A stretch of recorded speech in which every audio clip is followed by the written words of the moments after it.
Hello everyone, today we're going to look at some unconventional openings for It's a Wonderful World. We've already had a look at some of the best openings you can get. You can check that out in the previous video here, but you're not always going to get the dream start, and some openings are really rubbish. So here are some ideas you can use if you get stuck. The first game we're going to look at is one I played a couple of weeks ago. We can see in the opening hand that there's a nuclear plant, which is a very good card to start with. There's also 2 white discards to go with it. When there's an even number of white discards, you don't have to prioritize taking them, because you'll get one and your opponent will get one. The other thing we need to note is there is no green discard. So we start off by taking the nuclear plant. Our opponent takes one as well. In this hand there are also 2 white discards, but more importantly there are no green discards. Even though we have enough white for nuclear plant, there's no green allowing us to get it built before black production in the first round, so it's off the table. It means we need to start thinking about some other ideas. I take a white as a sort of waiting move, opponent does the same.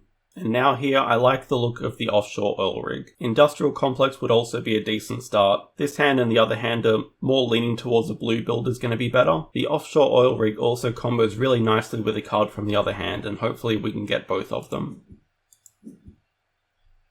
And we do, it's the Espionage agency. So you can see by building the oil rig, it produces an extra black and yellow, which means to build the Espionage agency, we only need 1 yellow discard, which we will get back from this hand guaranteed. Our opponent's taking all the white to try to deny us from building things, but we have the 1 white that we need to build this oil rig. As we're also guaranteed to get a blue back from this hand, we will see this hand again. Now's a good time to take a blue card, the King Solomon's Mine. It's a good production card by itself.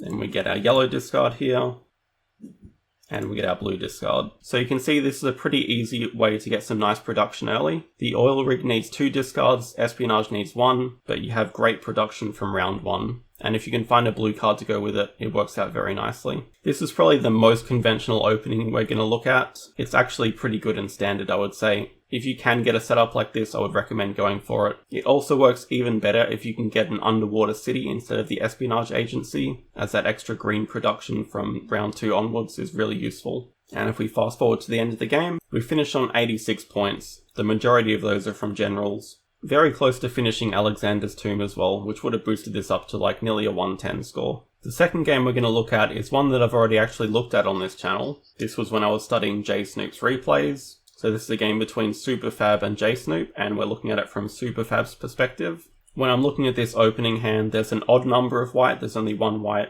It's important to take that, as if it's the only one, it'll unlock buildings like Industrial Complex, whereas if you have no white, it's just very hard to start. So he goes ahead and takes that. Opponent starts with a recycling plant, but we're not too worried about what they have. Here, Underground City looks really nice, and this is a pretty good start if you can get it. If you want to get Underground City built, it requires a lot of investment. You need 3 yellow discards and 1 white discard, and the card itself, so that's 5 cards. But the production it gives you is kind of crazy, and it'll set you up for the rest of the game. There's also enough yellow to get this done. Fab will get 2 from this hand and 1 from the other hand. Now, it would have been great here to get a Zeppelin, because that is a card that you can get built this round, but in this game, Fab has to make the choice to take the white away, just to stop the opponent building recycling plant before production, which is perfectly reasonable. And now taking a Zeppelin here is a good choice, but if it had a Zeppelin and Bermuda Triangle, it would have been an even better start.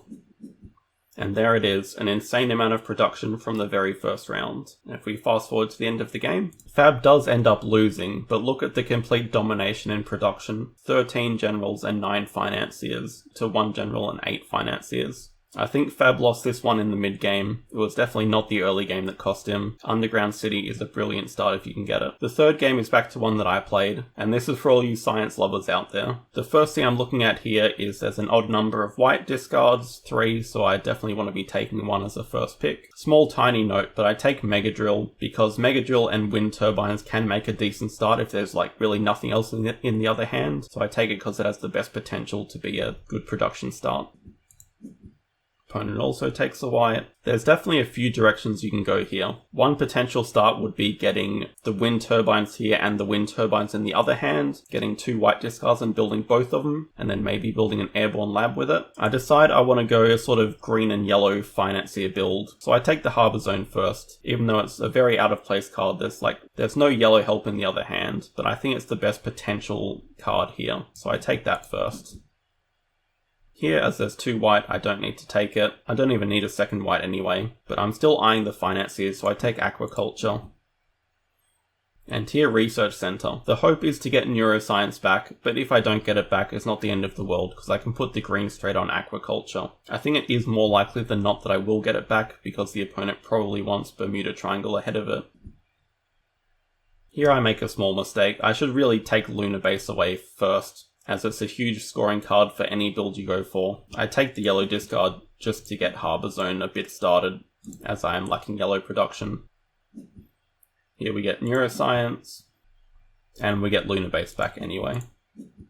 This is another build that requires minimum recycling. You only need 1 white discard to get any research center build started. The key thing you want to look out for here is a nice cheap green card that gives production. So neuroscience is one of them, but there's also robot assistance, climate control, human cloning, robotic animals. These are all great green cards to start with. And just because you're going for green doesn't mean you have to go full on green multipliers, everything green. I think the healthiest way to go for a green build is green-yellow financier. And if we fast forward to the end of the game, we scored 95 points, 19 financiers times 4, 76 points from financiers. The main thing is you just want to be getting these bonuses to collect financiers from the start and collect any financier multiplier you can. In this game it worked out really nicely because we got both the green financier multipliers, which were easier to build as we didn't produce much yellow. We were also just 1 resource short of building garden, which would have been another 8 points to put us over 100. This 4th game is one sent in by a viewer, Geo, so hello Geo. This happened to be against rank number 1 at the time, JSnoop, and he was wondering what you do when there's no white in either opening hands. So we're going to look at this from JSnoop's perspective and see what he did to answer that. From the opening here, Transmutation is the easy pick, I think. It's just got the highest potential upside from any card, plus there's a research center to go with it. There's some nice yellow discards. And now JSnoop realizes there is no white. That means all the white cards in this hand and the other hand have no chance of getting built this round. So there's not really much point grabbing them if they can't be built this round. What you need is to find an answer of how we're going to produce something this round without any white cards. And there's only 1 card in both hands that does that. JSnoop takes Human Cloning just for the yellow discard. And here is the Underwater City. This card doesn't need any white to be built, and with the Transmutation first pick and Human Cloning second pick, the yellow's already there. The only thing JSnoop needs now is 1 black, and there were plenty of black discards in the other hand. So Underwater City is the key card.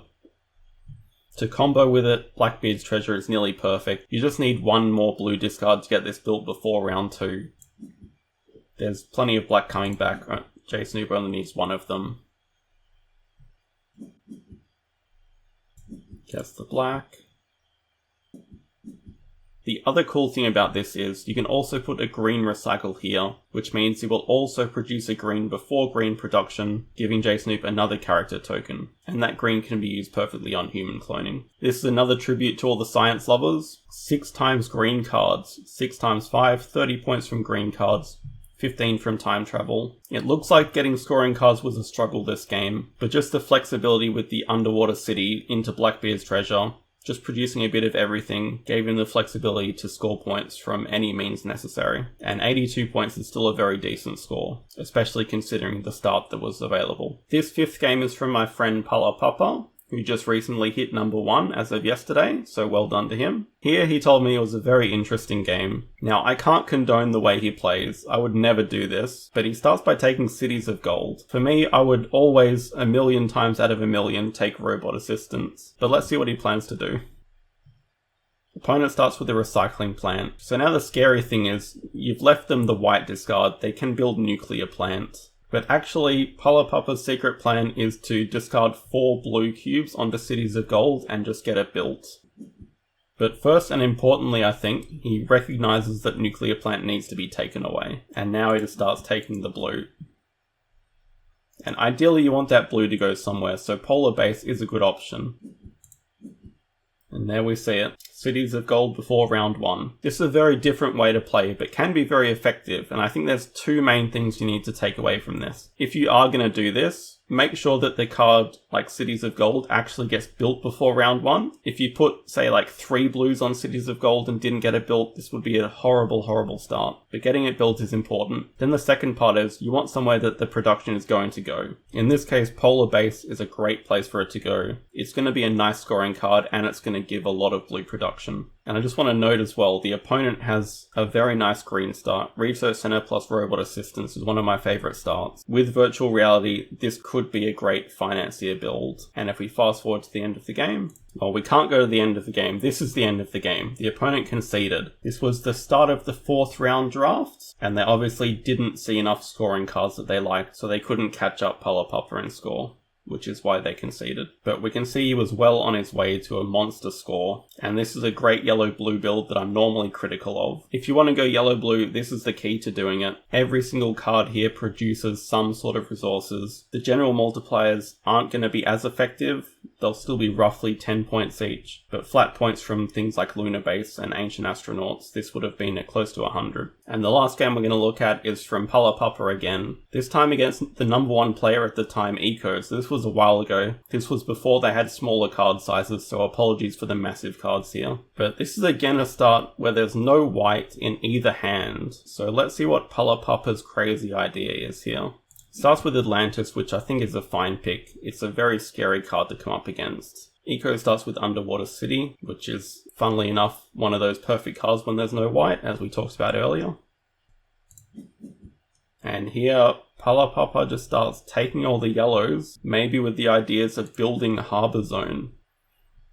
There's a lot of yellow required for this though. Still keeps taking the yellow.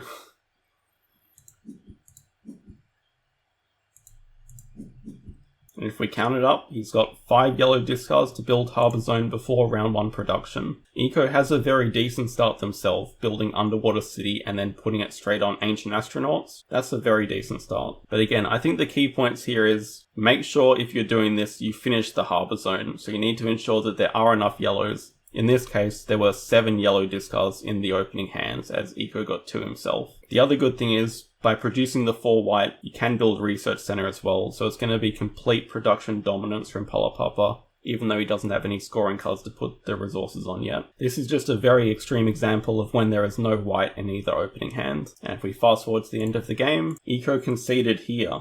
What is going on with your games and players conceding, Palapapa? I don't understand it. We can see that Palapapa is going to dominate production. He's already got 9 Financiers, and he's managed to get a Financier multiplier and Alexander's Tomb. Good scoring card, especially with Polar Base getting built soon. But this still seems like a crazy position to concede for me. Anyway, as we can see, as long as you can make sure that you get production at the start, there are a lot of good builds that you can go for. And don't be afraid to recycle a lot. Let me know the craziest or weirdest opening you've had in a game, or you've seen in a game. I'd love to read them in the comments. And hopefully this video can give you some ideas for your next game when you get stuck. Thanks everyone for watching.